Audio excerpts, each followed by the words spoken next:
Armadura de Deus, para que no fim da batalha você ainda esteja de pé. O texto é de Efésios, capítulo 6, versículos 14 a 18. Nós vamos então ler esse texto que diz assim: Estai, pois, firmes, tendo cingidos os vossos lombos com a verdade, e vestida a couraça da justiça, e calçados os pés com a preparação do evangelho da paz, tomando sobretudo o escudo da fé, com o qual podereis apagar todos os dardos inflamados do maligno. Tomai também o capacete da salvação e a espada do Espírito, que é a palavra de Deus, com toda a oração e súplica, orando em todo o tempo no Espírito, e para o mesmo fim, vigiando com toda a perseverança e súplica por todos os santos. Que Deus abençoe e aplique em nossos corações a sua bendita palavra. Em Efésios 6, o apóstolo Paulo, então, nos fala sobre o maior desafio para aquela que é a nova sociedade de Deus. Esse é o tema geral da carta aos Efésios, né? É a nova sociedade de Deus. Como é que ela se relaciona com os desafios deste mundo? E este certamente é o maior desafio. É que nós estamos diante de uma batalha, ou melhor, diante de uma guerra espiritual permanente. É permanente. Enquanto estivermos aqui neste mundo, vamos enfrentar esta batalha. No domingo passado, então, eu disse que nossa luta não é contra pessoas, seres humanos. Às vezes a gente confunde nesta guerra, a gente pode confundir e imaginar que nossa batalha principal é contra pessoas. Não, é contra seres espirituais da maldade, hostes espirituais da maldade, né? Estas hostes poderosas, malignas, astutas e que não têm fronteiras. Nós vimos ontem que o texto diz que elas estão nas regiões celestes. E eu dei uma interpretação para essas regiões celestes, até mesmo nos lugares santos ou santificados. Eu mencionei algumas situações na igreja do Senhor, por exemplo, citei no corpo apostólico de Jesus Cristo, e um dos apóstolos, diz a Bíblia, o diabo entrou nele. Judas fazia parte do corpo apostólico. Enfim, citei também Pedro, que foi influenciado por Satanás, em se colocar como adversário, barreira no caminho de Jesus, quando Jesus diz: para trás de mim, Satanás. Mateus capítulo 16, versículo 18. Então, estas forças espirituais, elas não têm fronteiras, não? Elas se manifestam até mesmo nos lugares celestiais. Nós vimos que estas forças também, elas marionetam, né? Tornam marionetes seres humanos para os seus propósitos, que estão lá em João, capítulo 10, versículo 10, fala do diabo. Ele vem senão para roubar, matar e destruir. Roubar, matar e destruir. Por isso é que as armas da nossa milícia e do nosso enfrentamento não são, e elas não podem ser carnais. 2 Coríntios capítulo 10, versículos 3 a 5. Nós precisamos da armadura de Deus. A gente precisa se revestir da armadura de Deus contra estas forças, pois a nossa vitória vem do Senhor. John Stott, comentarista bíblico, não é? Falecido em 2007, eu tive o privilégio de ouvir uma vez uma palestra dele, em 1987, creio eu. em São Paulo, num congresso, e tive o privilégio de ouvir John Stott, realmente talvez o maior comentarista do Novo Testamento. E ele escreve sobre isso o seguinte: o plano de Deus é criar uma nova sociedade? Pergunta ele. Elas, ou seja, estas forças espirituais da maldade, farão de tudo para destruí-la. Deus, mediante Jesus Cristo, quebrou as paredes que dividem os seres humanos de raças diferentes e de culturas diferentes uns dos outros. Então o diabo, através dos seus emissários, se esforçará para reedificar estes muros de separação. Paulo fala sobre eles lá no capítulo 2 de Efésios. Deus pretende que o seu povo reconciliado e redimido viva junto em harmonia e em pureza. Então os poderes do inferno espalharão entre eles as sementes da discórdia e do pecado. É contra estes poderes que somos ordenados a guerrear, ou, para ser mais exato, lutar, no capítulo 12. John Stott cita também um ministro puritano, William Gurnall, escreveu em 1655 um livro chamado O Cristão em Completa Armadura. E Gurnall diz neste livro o seguinte: com esta armadura devemos ficar em pé e vigiar, nunca relaxar a nossa vigilância, pois o tempo em que os santos dormem é o tempo em que Satanás vai tentar. Repito, o tempo em que os santos dormem, não está falando do sono como descanso noturno, mas o tempo em que os santos dormem é o tempo em que Satanás vai tentar. Olha a ilustração que ele dá. Qualquer mosca ousa aventurar-se a andar num leão adormecido. Qualquer mosca ousa aventurar-se a andar num leão adormecido. A guerra é constante. Não podemos dormir. Até o leão adormecido, as moscas vão pousar nele. Ele então continua citando como exemplo de dormência Sansão. Sansão, cujos cabelos foram cortados por Dalila enquanto ele dormia. Saul, cuja lança foi furtada por Davi enquanto ele dormia. Na segunda vez. Lembra? A lança do lado dele, ele dormindo. Davi foi lá, pegou a lança, levou, depois o confrontou e disse: olha, se eu quisesse te matar, teria matado. Olha a tua lança aqui comigo. Enquanto dormia. Noé, que enquanto estava num sono ébrio, foi de alguma maneira maltratado pelo seu filho. E Eutico, no Novo Testamento, que dormia enquanto Paulo pregava. Eu sei que alguém vai dizer: mas também Paulo demorou demais no sermão, né? Foi até meia-noite, diz o texto. Aí Eutico estava dormindo na janela. Onde é que ele vai dormir? Na janela. Caiu da janela. Eutico dormia enquanto Paulo pregava. Eu espero que ninguém durma hoje aqui na mensagem, viu, gente? Olha o perigo que tem.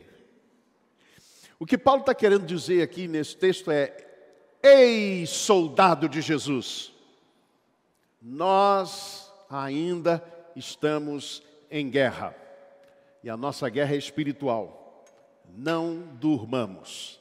Por isso que lá no capítulo 3 ele vai dizer: levanta-te dentre os mortos, desperta tu que dormes, levanta-te dentre os mortos e Cristo te iluminará. Então a gente tem que ter consciência disso. Estamos constantemente numa guerra, como vimos semana passada. Hoje, entretanto, nós vamos aprender algumas verdades aqui com a armadura. E a primeira delas me chamou muita atenção. É que a nossa meta não é nem vencer a guerra. É interessante isso. Paulo cita constantemente que a nossa meta é ficar de pé. Versículo 11. Revesti-vos de toda a armadura de Deus para poderdes permanecer firmes contra as ciladas do diabo. Deixa eu ver se eu coloquei aqui o texto. Não. Segundo verso, 13. E havendo feito tudo, permanecer firmes. Versículo 14. Estai, pois, firmes. E aí ele continua dizendo como que a gente fica firme. Firme traduz o grego ristemi, do verbo stal, que significa causar ou fazer ficar de pé, ser mantido íntegro, escapar em segurança. Preste bem atenção nestas duas expressões aqui. Firme quer dizer ficar em pé, mas é também ficar íntegro. Aqui a gente começa a entender que permanecer firme, então, é permanecer ileso na guerra. E como a gente permanece ileso na guerra? É usando as armas corretas. É não usando armas carnais na nossa luta. É não ceder para as armas que o inimigo usa. Vamos usar as mesmas armas que o inimigo, porque aí a gente vai ganhando. Vou usar, pagar na mesma moeda. Não, pelo contrário, e fazendo tudo, permanecei firmes, de pé. A nossa meta não é vencer a batalha, cheguei a essa conclusão, até porque ela é contínua, permanente. A nossa meta é permanecer em pé, é ser mantido íntegro, ou manter-nos íntegros, comprometidos com o Evangelho. Romanos 12, 21 diz: não te deixes vencer do mal, mas vence o mal com o bem. O segundo aspecto que aprendemos aqui é que a nossa estratégia para ficar de pé, para permanecer ileso nesta guerra, é exatamente vestindo a armadura de Deus. É não usando as armas carnais que o mundo usa, mas que o cristão é proibido de usar. É muito interessante, portanto, esta expressão. Verso 11. Revesti-vos de toda a armadura de Deus para poderdes permanecer firmes contra as ciladas do diabo. Versículos 14 a 17. Estai, pois, firmes, tendo cingidos os vossos lombos com a verdade, vestido a couraça da justiça, calçados os pés com a preparação do evangelho da paz, tomando sobretudo o escudo da fé, com o qual podereis apagar todos os dardos inflamados do maligno. Tomai também o capacete da salvação e a espada do Espírito, que é a palavra de Deus. O imperador Marco Aurélio dizia aos seus soldados: o seu dever é ficar de pé e não ser mantido de pé. O seu dever é ficar de pé. Nós vimos semana passada, domingo passado, que a nossa vitória vem do Senhor. Portanto, fortalecei-vos no Senhor e na força do seu poder. Mas a nossa parte é usar a armadura. É usar a armadura. Nessa coisa de armadura, não é? E aí a armadura de Deus, o qualitativo aqui é fundamental, eu me lembro de Davi, quando foi enfrentar o gigante Golias. Talvez a gente pensasse assim, bom, uma armadura como a de Saul era melhor para enfrentar o gigante Golias. Qual era a arma de Davi? Vocês se lembram? Uma funda. Vamos trazer para o dia de hoje? Vamos trazer para o dia de hoje. Qual é a arma que vocês valorizariam mais? Uma fundazinha, um estilinguezinho com pedras, ou uma armadura de um general, de um homem vitorioso nas batalhas que era Saul? De modo geral, eu tenho certeza que a gente diria assim, não, é claro, vamos botar a armadura. Aí, Saul chama Davi e diz, toma aqui minha armadura, você vai usar a armadura do rei. Olha, gente, você vai usar a armadura do rei. Toma aqui a minha espada, toma aqui a minha couraça, você vai vestir o melhor que tem aqui. Não tem armadura melhor no exército do que a do rei. Aí diz a Bíblia que Davi vestiu aquela armadura e talvez alguns aí pensam que Davi era baixinho. Não, não era, não. Era um homem alto, bonitão, né? Não tão alto como Saul, mas era um homem alto também. Davi pega aquela armadura, mas ele não estava acostumado. A especialidade dele era a funda, com pedra, com a qual ele enfrentou leão, urso, inimigos, ladrões de ovelhas, e venceu todas. Então ele larga aquela armadura e ele usa aquela arma que ele conhecia bem. Aqui a gente precisa ter esta consciência, é a armadura de Deus que nos dá a vitória. Que armadura é essa? Primeiro, verdade, integridade. Deus requer a verdade no íntimo. E o cristão deve ser honesto e verdadeiro a todo custo, escreve John Stott. Ser enganador, cair na hipocrisia, apelar para intrigas e complôs, seria fazer o jogo do diabo.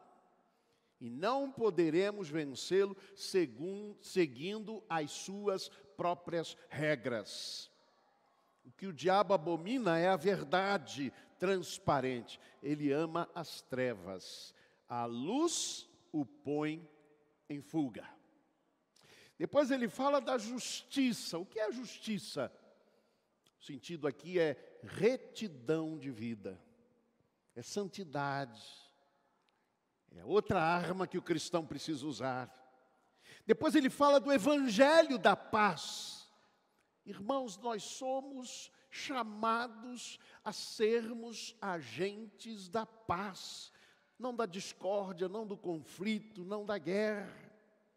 Depois ele fala da fé. E o que é a fé? O escudo da fé, né? Aqui, o escudo da fé. O que é a fé? Senão a confiança absoluta em Deus. Depois ele fala de salvação, calçados os pés com a preparação do evangelho da paz e a salvação, a couraça da salvação, né? O diabo tentou a Jesus colocando em dúvida a sua filiação divina. Lembram? Se tu és o Filho de Deus.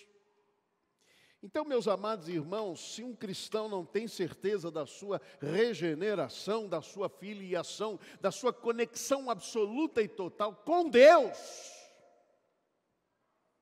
nós não somos filhos da desobediência, como Paulo vai usar aqui a expressão, e muito menos filhos das trevas, somos filhos da luz. Então, se um cristão não tem certeza da sua regeneração, ele vai ficar em dúvida sobre a quem ele deve seguir. Mas se nós sabemos que somos filhos da luz, nós sabemos quem é, como cantamos domingo passado, o nosso general é Cristo. Seguimos a Jesus. E aqui eu uso um termo que é muito popular hoje em dia, seguidores, né? Quem tem seguidores, tantos seguidores, todo mundo fala em seguidor, em ter seguidor. Ah, eu sigo fulano, eu sigo ciclano. E às vezes a gente pensa, não, esse segmento aí das redes sociais é um segmento, digamos, é tranquilo, não, é pacífico, é fácil, não tem problema. Mas quantas verdades bíblicas têm sido distorcidas por cristãos, porque estão se esquecendo de quem eles devem seguir. É a Jesus. É a Jesus, irmãos, a quem seguimos. Pois bem, estas são as nossas armas. A nossa estratégia, portanto, para vencer esta guerra constante é vestir a couraça ou a armadura de Deus. Terceiro e último lugar, o apóstolo nos fala que a nossa força vem da oração vigilante e perseverante. Eu achei muito interessante esse verso 18, ele diz, com toda oração, depois que ele fala de toda a armadura, que a gente deve se revestir de toda esta armadura, verdade, fé, salvação, evangelho da paz. Depois de tudo isso, ele diz, olha, tudo isso só tem sentido com oração. É toda oração e súplica, orando em todo o tempo, e no Espírito, e para o mesmo fim, vigiando com toda a perseverança e súplica por todos os santos. Todos. Toda oração, toda súplica, toda perseverança, todo o tempo, por todos os santos. A nossa força não vem nem mesmo da armadura, porque a gente pode vestir a armadura, mas se essa armadura não estiver santificada, ungida pela oração, ela não faz nenhum sentido. Ela não vai fazer o seu efeito. Sabe o que a oração é para mim? A oração é, digamos, o símbolo, a verdade ou a revelação de que nós entendemos, que nós dependemos absolutamente de Deus. Não é da armadura, é de Deus para essa vitória. Quem ora é porque sabe que a sua vitória vem de Deus, vem do Senhor. Não vem da sua estratégia, da sua inteligência, da sua força, nem mesmo de usar as armas corretas. Mas vem do Senhor. A nossa vitória vem do Senhor. Amém, irmãos? Concluindo, um velho diácono costumava orar todas as quartas-feiras, à noite, na reunião de oração, e ele concluía a sua oração sempre assim: Senhor, limpe todas as teias de aranha da minha vida, Senhor. Limpe todas as teias de aranha, Senhor. As teias de aranha eram aquelas coisas que não deveriam estar ali, mas se acumularam durante a semana. Aí no outro dia, na quinta-feira, ele começava de novo a aparecer teia de aranha na vida dele. Até a outra quarta-feira. Quando chegava na quarta-feira, ele pedia de novo: Senhor!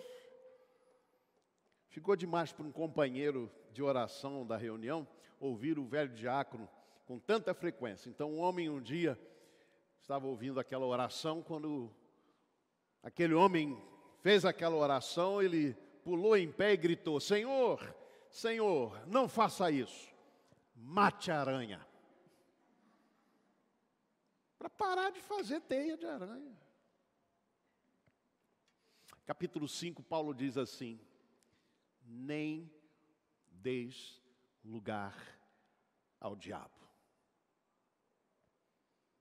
A aranha que está fazendo a teia. Havia uma senhora que nunca falou mal de ninguém. Alguém diria: isso é impossível. Mas tinha. Aí um amigo lhe disse certa vez: eu acredito que você diria algo bom até mesmo do diabo. Ela disse: claro, você certamente tem que admirar a persistência dele. O diabo é persistente, irmãos. Ele não dorme. Ele não dorme. 2 americanos, ou um americano e um irlandês, estavam conversando sobre o humor irlandês. E eles então foram fazer uma aposta sobre este humor irlandês.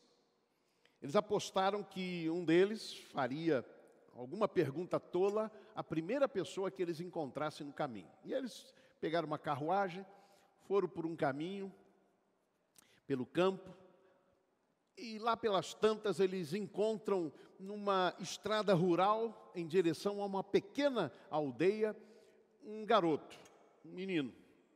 O menino estava muito sujo, descalço, tinha lá uns 12 anos de idade, estava conduzindo vários porcos na direção daquela vila, e eles pararam a carruagem e viram ali o teste. Vamos fazer um teste aqui, sobre o humor irlandês. E o americano perguntou: diga-me, menino. Chamou o menino se aproximou e disse: me diga, se o diabo aparecesse neste exato momento, quem ele levaria? Você ou eu? E o menino disse: eu, Senhor. E ele disse: como é que você sabe disso? Ele disse: porque o Senhor, ele pode pegar a qualquer momento. O Senhor, ele pode pegar a qualquer momento. Nós estamos em guerra espiritual constante. A nossa meta é ficar de pé, íntegros. A nossa estratégia é vestir a armadura de Deus completa. Completa. Não vale pegar uma só. Pegar só a espada do Espírito, que é a palavra, e esquecer da couraça da verdade. Nós devemos, portanto, orar o tempo todo, porque sem estas estratégias divinas, o diabo pode nos pegar a qualquer momento. Não te deixes vencer do mal, mas vence o mal com o bem.